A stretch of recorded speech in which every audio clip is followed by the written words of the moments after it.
இப்போ நீங்கள் பார்த்துக்கிட்டு இருக்கிறது Sivajothi YouTube channel. Sivajothi YouTube சேனல்லேருந்து பேசுகிறேன் உங்களுக்காக. இப்போ கேக் செய்கிறத பற்றி எளிமையான முறையில் சொல்லித்தரேன். வீட்டில் ஒரு சிலர் டயபெட்டிக் பேஷண்ட்டுக்கெலாம் ஒயிட் கரு வெள்ளை முட்டை எக்கு கொடுக்குறோம். எக்கில் வந்து வெள்ளைக்கருவு கொடுத்துட்டு மஞ்சக்கரு வீணாக எடுத்து தனியாக வச்சுட்டா அவங்க சாப்பிட முடியாது. நிறைய பேர் கொலஸ்ட்ரால் பேஷண்ட் எல்லாம் இருப்பாங்க. கொலஸ்ட்ரால் இருக்கலாம், வீட்டில் ஃபேமிலியில் யாருக்காவது இருக்கலாம்.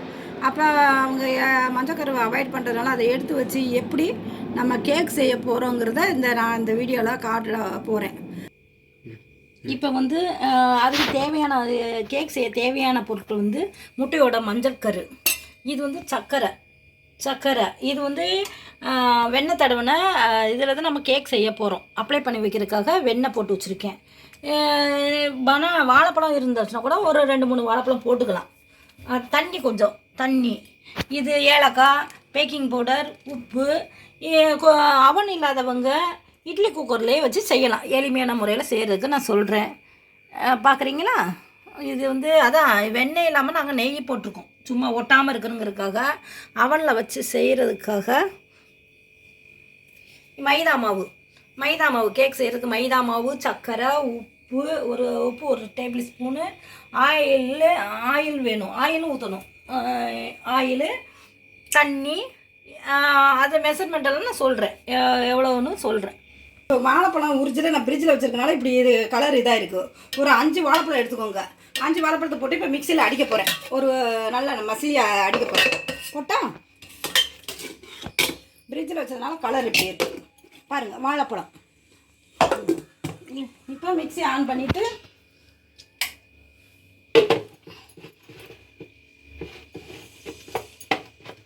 நல்லா செட் ஆகும்.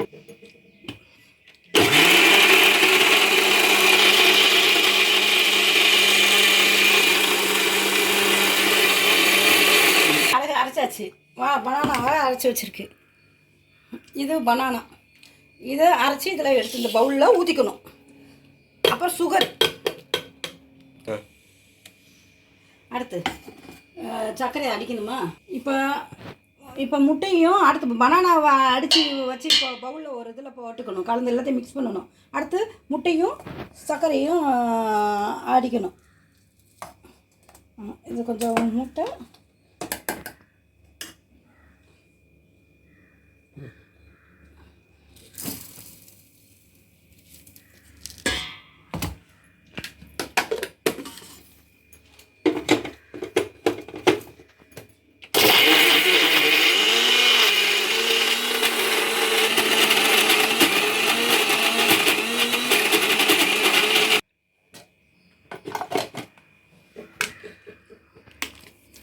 அடிக்கணும்.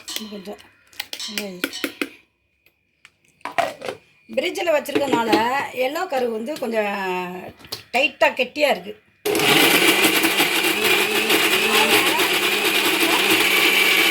மிக்சியை வந்து சுலோ இல்லாமல் அதுக்கு ஹையில் வச்சு நீங்கள் இது பண்ணிங்கன்னா நல்லா அரைப்படும், நல்லா மசிச்சு வரும். இதில் ஒரு எல்லோ கரு கலர். இப்போ எல்லா கருவை போட்டாச்சு. ஒரு எடுத்து வச்சு ஒரு உப்பு, ஒரு அரை டேபிள் ஸ்பூன் உப்பு, பேக்கிங் பவுடர் 4 ஸ்பூன் போடணும். Baking powder 4 spoon, 2 baking powder ஒரு 3 ஸ்பூன் போட்டிருக்கேன். இது சேர்த்து 4 ஸ்பூன் போட்டிருக்கேன். தேவையான அளவு தண்ணி சேர்க்கணும். இப்போ நம்ம தண்ணி ஊற்றியாச்சு. இப்போ என்னென்ன போட்டிருக்கோம், சர்க்கரை, முட்டை, அப்புறம் பனானா எல்லாம் போட்டு கலக்கி வச்ச சர்க்கரை சுகரில் ஆட் பண்ணிடுச்சு. இதில் மைதா போட்டு நீங்கள் இது பண்ண வேண்டியதான். மைதா நல்லா கலக்கணும், கட்டி பிடிக்காமல் நல்லா இது பபிள்ஸ் வராமல் நல்லா கலக்கிட்டு இது பண்ண வேண்டியதான். இப்போ வெண்ணிலா எசன்ஸ் இல்லாதவங்க நம்மளுக்கு இதுக்கு காஃபி ஃப்ளேவர் வேணும்னா 2 சன்ரைஸ் காஃபி தூளையும் கலந்துட்டிங்கன்னா கேக் வந்து ரொம்ப வாசனையாக நல்லா புதுசாக காப்பி தூளில் கூட கேக் செய்யலாம். காப்பி வாசனையாக நல்லா இருக்கும், சாப்பிட்றப்ப ரொம்ப டேஸ்ட்டாக இருக்கும். 100 மில்லி ஆயில் ஊற்றுறோம்.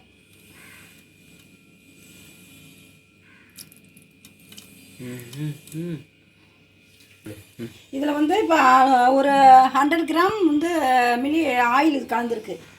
100 இந்த கலவையில் வந்து இப்போ வந்து ஃபஸ்ட்டு நம்ம பனானா அடித்து கலந்தோமா, பனானா அடிச்சுட்டு அடுத்து எக்கும் சுகரும் சேர்த்து ஆட் பண்ணியிருக்கோம், கலந்து வச்சுருக்கோம். ஆயில் ஒரு 100 கிராம் வந்து ஆயில் வேறு கலந்துருக்கோம். பேக்கிங் பவுடர் 4 ஸ்பூன் போட்டிருக்கோம். சுகர் ஒரு அரை டேபிள் ஸ்பூன் போட்டிருக்கோம். சால்ட்டு வந்து ஒரு அரை டேபிள் ஸ்பூன் போட்டிருக்கோம்.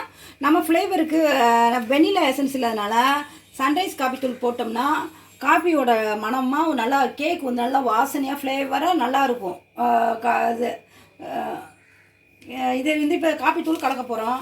அடுத்து மைதா மாவை போட்டு நல்லா நம்மளுக்கு இது இல்லாத மிஷின் இல்லாதவங்க கையிலே ஃபீட் பண்ணுறதை வச்சு நல்லா கலக்கணும், கட்டி இல்லாமல் கலந்து அடுத்து இந்த கேக்கு இது இட்லி குக்கரில் வச்சு வேக வச்சிடலாம். அவ்வளோ இதுக்கு போட அதுக்கு இப்போ நம்ம இது பனானா 5 பனானா பழம் போட்டிருக்கோம்.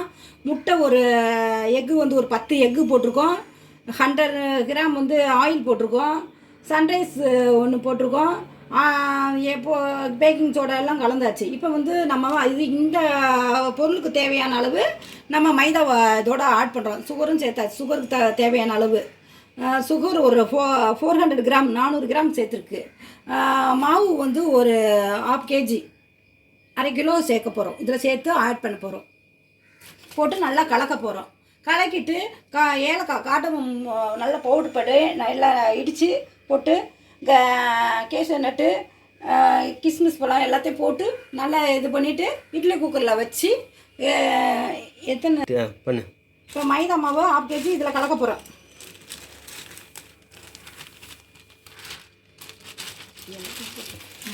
இப்போ வந்து மைதா மாவை ஆட் பண்ணியாச்சு. மைதா மாவில் எதுக்கும் ஒரு 100 கிராம் தனியாக வச்சுருக்கேன். ரொம்ப லிக்விட் ஆகிட்டு சுகர் அதிகமாக போச்சுன்னா தனியாக செப்பரேட்டாக எடுத்து வச்சுட்டோன்னா நம்ம கலந்துக்கலாம். ரொம்ப லிக்விடாக இருந்தால் போட்டுக்கலாம். இது சரியாக தான் வரும், நல்லாயிருக்கும் கேக்கு. இப்போ மைதா மாவு போட்டாச்சு. இனி இது வந்து நல்லா கலக்கணும்.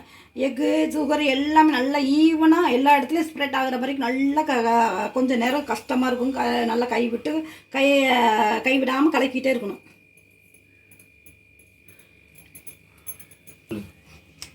இப்போ நல்லா கலக்கணும், கைவிடாமல் கலக்கிட்டே இருக்கணும். எல்லா இடத்துலையும் மாவு வந்து இதான் மாவு வந்து ரொம்ப கலக்கிட்டே இருக்கு. கலக்கிறது தான் இது மிக்சிங் தான் இந்த கேக்கில். கைவிடாமல் கொஞ்சம் கலக்கிட்டே இருக்கணும். நம்ம இந்த இதில் தான் இது செய்ய போகிறோம். நான்கிட்ட நெய் இது போடுறேன். நெய் ஒட்டாமல் இருக்கிறது தான் இந்த பாத்திரத்தில் வச்சு தான் நம்ம இது பண்ண போகிறோம். நெய் எல்லா பக்கமும் உள்ளே அப்ளை பண்ணிட்டு ஒட்டாமல் வரும். இப்போ வந்து இது பட்டரோ இல்லை நெய்யோ தடவுனதில் மாவை மட்டும் இப்படி நம்ம நல்லா ஃபீட் பண்ணி கொஞ்சம் கொஞ்சமாக கை வலி ஃபீட் பண்ணதை நான் கொஞ்சம் கொஞ்சமாக எடுத்து போடுறேன். என்னால் முடியலன்னு சொல்லிட்டு கொஞ்சம் கொஞ்சமாக போடுறேன். கட்டியெல்லாம் இருக்குது. இப்போ கட்டியில் இருந்தால் தான் கரைய மாட்டேங்குது எல்லாம். இப்போ வந்து நான் நல்லா கை விடாமல் கை வலிக்க வந்து பண்ணியிருக்கேன். நல்லா கலக்கியாச்சு. கலக்கின பின்னாடி இப்போ திராட்சை பழம்லாம் போட போகிறேன். திராட்சை முந்திரி போட்டுட்டு கடைசியாக ஏலக்காய் தட்டி போட்டுட்டு இட்லி குக்கரில் வச்சு வேக வைக்க விடுறது தான். இப்போ மேலாப்பா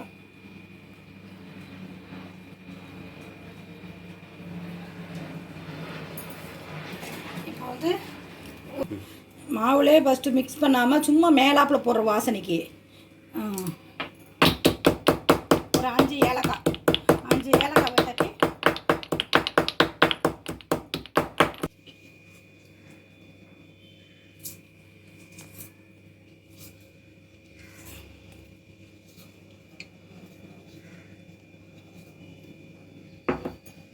எல்லாம் ரெடி ஆயிடுச்சு. இப்போ என்ன மாவு கலந்துருக்கோம். மாவு கலக்கிறதுக்கு அப்படி ரொம்ப இதில் போட்டு கலக்க முடியாதவங்க கலக்கியிருக்க மாவை கொஞ்சம் கொஞ்சமாக மிக்ஸி ஜாரில் போட்டு கொஞ்சம் ஓட்டிட்டு எல்லாம் நல்லா மிக்ஸ் ஆகிற வரைக்கும் தனித்தனியாக செப்பரேட்டாக கொஞ்சம் கொஞ்சமாக போட்டு பண்ணி வைக்கலாம்.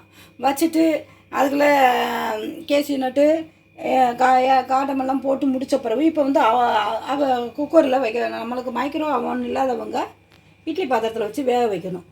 இட்லி பாத்திரத்தில் ஒரு தண்ணி ஊற்றணும். தண்ணி வந்து வச்சு இட்லி பாத்திரத்தில் தண்ணி ஊற்றி குக் பண்ண போகிறோம். இப்போ கேக்கை குக் பண்ண போகிறோம். மைக்ரோ அவன் இல்லாதனால நம்ம இட்லி பாத்திரத்தில் வச்சு இப்போ கலக்கி வச்சுருக்க மாவை தூக்கி உள்ளே வச்சு தண்ணி சூடாகட்டும், கொதிக்கட்டும். கொதித்த பின்னாடி ரொம்ப தண்ணி சூடாயிடுச்சு. தண்ணி நல்லா கொதிக்குது. பாயில் ஆகட்டும். தண்ணி பாயில் ஆகட்டும். தண்ணி கொதிக்கட்டும். பாயில் ஆயிடுச்சு. பபிள்ஸ் வர ஆரம்பிச்சிருச்சு.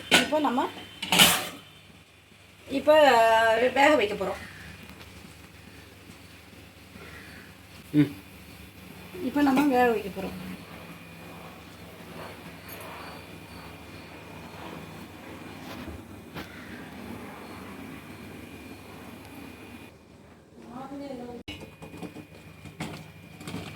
கேக் உப்புதா